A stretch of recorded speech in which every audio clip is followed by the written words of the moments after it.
আমার বাবা আমার স্বামী হতে চান ও দক্ষিণ ভারতের হাম্পি শহরের প্রাচীন মন্দিরের সামনে দাঁড়িয়ে আমি আমার বান্ধবী লতিকাকে ফোনে বলছিলাম। লতিকা ফোনের ওপাশে হেসে উঠল, ভেবেছিল আমি মজা করছি। কিন্তু আমার কাপা গলা শুনে বুঝল আমি একদম সিরিয়াস। সাবিত্রী, তুমি কি পাগল হয়ে গেছ? বাবা মেয়ে বিয়ে করতে পারে না, লতিকা চিৎকার করে উঠল। আমি হাম্পির প্রাচীন ভিটোপলা মন্দিরের দিকে তাকিয়েছিলাম। কর্ণাটকের বেলারি জেলার এই ঐতিহাসিক স্থান এখন আমার জীবনের সবচেয়ে ভয়ঙ্কর স্মৃতি হয়ে থাকবে। এই মন্দিরের সামনেই আমার বাবা আনন্দ আমাকে বিয়ের প্রস্তাব দিয়েছিলেন গতকাল। লতিকা, আমি সত্যি বলছি। বাবা আমাকে বলেছেন তিনি আমাকে বিয়ে করবেন। তিনি বলছেন আমরা দুজন একসাথে কেরালা চলে যাব। সেখানে কেউ আমাদের চিনবে না। আমরা সেখানে স্বামী স্ত্রী হিসেবে থাকব। সাবিত্রী, এটা অন্যায়, এটা পাপ, লতিকা বলল। আমার চোখ দিয়ে টপ টপ করে জল পড়ছিল। হাম্পির এই প্রাচীন মন্দিরের সামনে দাঁড়িয়ে আমি ভাবছিলাম আমার জীবন কেমন করে এতটা বিপর্যস্ত হয়ে গেল। আমি কি করব? বাবা আমাকে বলেছেন যে আমি যদি তার কথা না শুনি, তাহলে তিনি আমার মায়ের ছবি নিয়ে সবার কাছে একটা ভয়ঙ্কর সত্য প্রকাশ করে দিবেন। আমি কাঁদতে কাঁদতে বললাম। কি সত্য? লতিকা জিজ্ঞেস করল। আমি জানি না। কিন্তু বাবা বললেন এমন কিছু যা আমাদের পুরো পরিবারকে ধ্বংস করে দিবে। আমি বুঝতে পারছি না কি করব।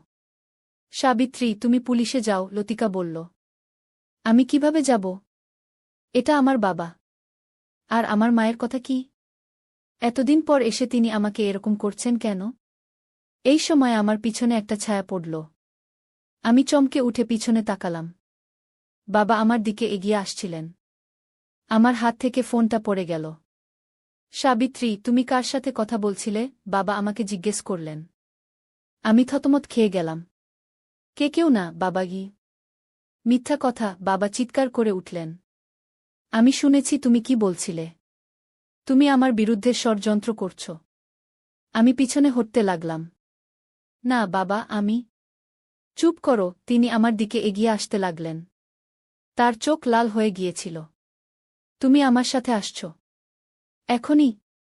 আমি দৌড়াতে শুরু করলাম। আমি জানতাম না কোথায় যাচ্ছি, শুধু চারপাশের পর্যটকদের ভিড়ের মধ্যে মিশে যাওয়ার চেষ্টা করছিলাম। হাম্পির প্রাচীন খণ্ডহর আমার চারপাশে ঘিরে ছিল। সেখানে কোনো নির্দিষ্ট রাস্তা ছিল না। শুধু টুকরো টুকরো পাথর আর ভাঙা মন্দির। পিছনে তাকিয়ে দেখলাম বাবা আমার পিছু নিয়েছেন। আমি আরও জোরে দৌড়াতে লাগলাম। হঠাৎ আমার পা একটা পাথরে আটকে গেল। আমি পড়ে গেলাম। উঠে দাঁড়াতে গিয়ে দেখলাম আমার হাঁটুতে রক্ত বের হচ্ছে। সাবিত্রী, বাবা চিৎকার করে ডাকলেন। আমি আবার দৌড়াতে লাগলাম। আমি একটা ধ্বংসপ্রাপ্ত মন্দিরের ভিতরে ঢুকে পড়লাম। সেখানে কেউ ছিল না। আমি একটা অন্ধকার কোণে লুকিয়ে পড়লাম। কিছুক্ষণ পর আমি বাবার পায়ের শব্দ শুনতে পেলাম। তিনি মন্দিরের ভিতরে ঢুকলেন। সাবিত্রী, তুমি কোথায়? তিনি ডাকলেন। আমি জানি তুমি এখানে আছো গু। আমি নিঃশ্বাস বন্ধ করে রাখলাম। তুমি কেন বুঝতে পারছ না? তিনি বললেন। এটা আমাদের দুজনের জন্যই ভালো হবে। আমি জানি তুমি আমাকে ভালোবাসো। আমি চুপ করে থাকলাম। তোমার মা যদি জানত। তিনি আমার কাছাকাছি এসে থামলেন। সাবিত্রী, আমি জানি তুমি এখানে আছো গু। হঠাৎ আমি একটা আওয়াজ শুনলাম। কেউ একজন মন্দিরে ঢুকছে। কি হচ্ছে এখানে? একজন পুরুষ জিজ্ঞেস করল। আপনি কি ঠিক আছেন? আমি উকি মেরে দেখলাম একজন লোক বাবার দিকে এগিয়ে আসছে। লোকটি ছিল প্রায় ৩০ বছর বয়সী, লম্বা আর কালো চশমা পরা। হ্যাঁ, আমি ঠিক আছি, বাবা বললেন। আমি শুধু আমার মেয়েকে খুঁজছি। আপনার মেয়ে? লোকটি জিজ্ঞেস করল। হ্যাঁ, সে ভয় পেয়ে এখানে লুকিয়েছে গি। আমার হার্টবিট বেড়ে গেল। আমি জানতাম না কি করব।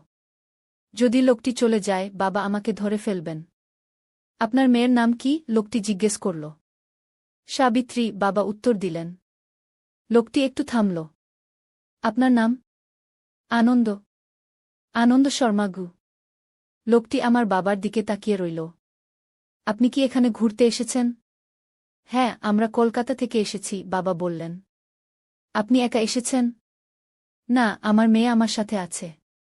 আমি তাকে খুঁজছি। লোকটি চারপাশে তাকাল। এখানে কেউ নেই। হয়তো সে বাইরে গেছে গি। আমি এই সুযোগ নিয়ে আস্তে আস্তে মন্দিরের পিছনের দিকে সরে যেতে লাগলাম। সেখানে একটা ভাঙা দেয়াল ছিল। আমি সেখান দিয়ে বের হয়ে যেতে পারি। না, আমি নিশ্চিত সে এখানেই আছে, বাবা জোর দিয়ে বললেন। আমি প্রায় পিছনের দরজার কাছে পৌঁছে গিয়েছিলাম। হঠাৎ আমার পা থেকে একটা পাথর সরে গেল। এটা একটা শব্দ করল। বাবা এবং লোকটি দুজনেই সেই দিকে তাকাল। ওখানে কে? লোকটি জিজ্ঞেস করল। আমি স্থির হয়ে দাঁড়িয়ে রইলাম। লোকটি আমার দিকে এগিয়ে আসতে লাগল। আপনি কি সাবিত্রী? আমি মাথা নাড়লাম। আপনার বাবা আপনাকে খুঁজছেন, লোকটি বলল। আমি তার সাথে যেতে চাই না, আমি ফিসফিস করে বললাম। কেন? লোকটি জিজ্ঞেস করল। আমি উত্তর দিতে পারলাম না। সাবিত্রী, চলো বাড়ি যাই, বাবা আমার দিকে এগিয়ে আসতে লাগলেন। আমি পিছনে হটতে লাগলাম। না বাবা, আমি যাব না। কি হয়েছে? লোকটি জিজ্ঞেস করল। কিছু না, বাবা উত্তর দিলেন। একটা ছোট পারিবারিক ঝগড়া। আমরা ঠিক করে নেব। আমি যাব না, আমি আবার বললাম। বাবা আমাকে আমি থেমে গেলাম। কি? লোকটি জিজ্ঞেস করল। বাবা আমার দিকে তাকালেন। তার চোখে আমি হুমকি দেখতে পেলাম। আমাকে বিয়ে করতে চান? আমি শেষ করলাম। কি? লোকটি বিশ্বাস করতে পারল না। সে মিথ্যা বলছে, বাবা তাড়াতাড়ি বললেন। সে মানসিকভাবে অসুস্থও। বাবা আমাকে বলেছেন আমরা একসাথে কেরালায় চলে যাব। সেখানে আমরা স্বামী স্ত্রী হিসেবে থাকব। আমি বললাম। এটা বাজে কথা, বাবা চিৎকার করে উঠলেন। লোকটি আমার দিকে তাকালো, তারপর বাবার দিকে। আমি মনে করি আমাদের একটু কথা বলা দরকার, সে বাবাকে বলল। আমার মেয়ের সাথে আমার কথা বলার দরকার আছে, বাবা জোর দিয়ে বললেন। আপনি এখানে দাঁড়ান, লোকটি বাবাকে বলল। আমি আপনার মেয়ের সাথে কথা বলি।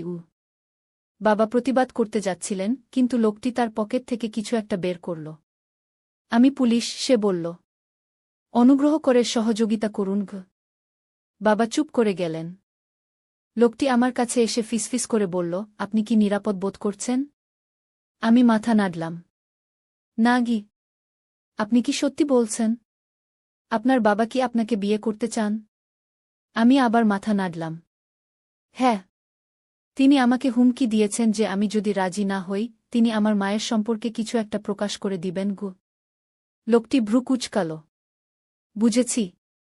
আপনি আমার সাথে আসুন। আমি কোথায় যাব? আমি জিজ্ঞেস করলাম। পুলিশ স্টেশনে, সে উত্তর দিল।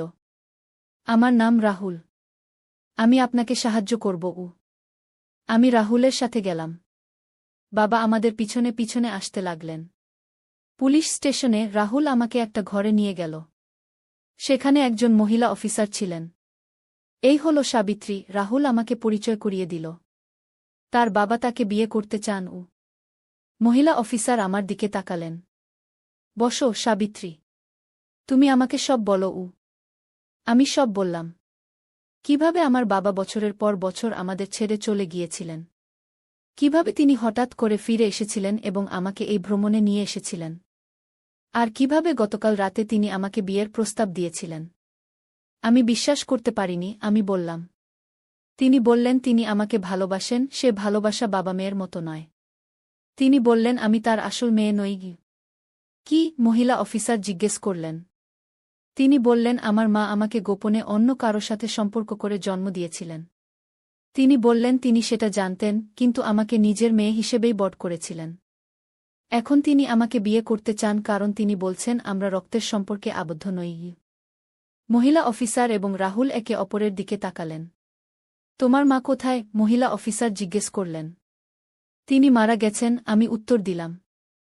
3 বছর আগে ক্যান্সারে। তাহলে তুমি এখন কার সাথে থাকো? আমি আমার মামার বাড়িতে থাকি। আমার মামা এবং মামি আমাকে দেখাশোনা করেন। তারা জানেন তুমি এখানে এসেছ? আমি মাথা নাড়লাম। হ্যাঁ। বাবা তাদের কাছে এসে বললেন তিনি আমাকে নিয়ে ভ্রমণে যেতে চান। তারা রাজি হয়ে গেলেন কারণ তারা ভেবেছিলেন এটা আমাদের সম্পর্ক ভালো করবে। তোমার বয়স কত সাবিত্রী? মহিলা অফিসার জিজ্ঞেস করলেন। 18, আমি উত্তর দিলাম। তাহলে তুমি প্রাপ্তবয়স্ক, তিনি বললেন। তোমার নিজের সিদ্ধান্ত নেওয়ার অধিকার আছে। আমি বাড়ি ফিরে যেতে চাই, আমি বললাম। আমার মামার কাছে আমরা তাদের খবর দেব, রাহুল বলল। তারা তোমাকে নিতে আসবেন গু। ঠিক সেই সময় দরজা খুলে গেল। বাবা ভিতরে ঢুকলেন। আমি আমার মেয়ের সাথে কথা বলতে চাই, তিনি বললেন। আপনি এখানে থাকতে পারবেন না, মহিলা অফিসার বললেন। সে আমার মেয়ে। আপনার মেয়ে আপনার বিরুদ্ধে অভিযোগ করেছে, রাহুল বলল। আপনি এখন তার সাথে কথা বলতে পারবেন না গি। বাবা আমার দিকে তাকালেন। সাবিত্রী, তুমি আমার সাথে এটা করছ? আমি নিচের দিকে তাকালাম। তুমি জানো আমি সত্যি বলছি। তুমি আমার মেয়ে নও। আপনি এখান থেকে যান, মহিলা অফিসার বাবাকে ধাক্কা দিয়ে বাইরে নিয়ে গেলেন। রাহুল আমার দিকে তাকিয়ে বলল, তুমি কি ঠিক আছো? আমি মাথা নাড়লাম। আমি ভাবছি বাবা সত্যি বলছেন কিনা। আমি কি আসলেই তার মেয়ে নই? এটা কোনো পার্থক্য করে না, রাহুল বলল। যদি তিনি তোমাকে বাবা হিসেবে বট করে থাকেন, তাহলে তিনি তোমার বাবা। তিনি তোমাকে বিয়ে করতে পারেন না গি। আমি চুপ করে রইলাম। তোমার মামার নম্বর দাও, রাহুল বলল। আমরা তাদের খবর দেব। আমি তাদের নম্বর দিলাম। রাহুল তাদের ফোন করল এবং পরিস্থিতি ব্যাখ্যা করল। মামা বললেন তারা অবিলম্বে রওনা হবেন। সেই রাতে আমি পুলিশ স্টেশনেই থাকলাম। পরের দিন সকালে মামা এবং মামি এসে পৌঁছালেন। সাবিত্রী, মামি আমাকে জড়িয়ে ধরলেন। তুমি ঠিক আছো? আমি মাথা নাড়লাম। হ্যাঁ, আমি ঠিক আছি। আমরা জানতাম না, মামা বললেন। আমরা যদি জানতাম ঘু। এটা তোমাদের দোষ নয়, আমি বললাম। বাবা কোথায়? মামা জিজ্ঞেস করলেন। তিনি হেফাজতে আছেন, রাহুল বলল। আমরা তার বিরুদ্ধে মামলা দায়ের করেছি। মামা নিঃশ্বাস ফেললেন। আমি বিশ্বাস করতে পারছি না আনন্দ এরকম করতে পারে গি। আপনারা কতদিন ধরে তাকে চেনেন? রাহুল জিজ্ঞেস করল। আমার বোন যখন তাকে বিয়ে করে তখন থেকে, মামা উত্তর দিলেন। প্রায় ২০ বছর হবে। তিনি বলছেন সাবিত্রী তার মেয়ে নয়, রাহুল বলল। মামা এবং মামি একে অপরের দিকে তাকালেন। এটা সত্য? আমি জানতে চাইলাম। মামি আমার হাত ধরলেন। আমরা জানি না, সাবিত্রী। তোমার মা কখনো এরকম কিছু বলেনি গি। আমরা কি করব? আমি জিজ্ঞেস করলাম। আমরা বাড়ি যাব, মামা বললেন। এই বিষয়টা নিয়ে আমরা আর চিন্তা করব না গি। রাহুল আমাদের বিদায় জানাল। যদি তোমাদের আর কিছু প্রয়োজন হয় আমাকে জানাবে, সে আমাকে একটা কার্ড দিল।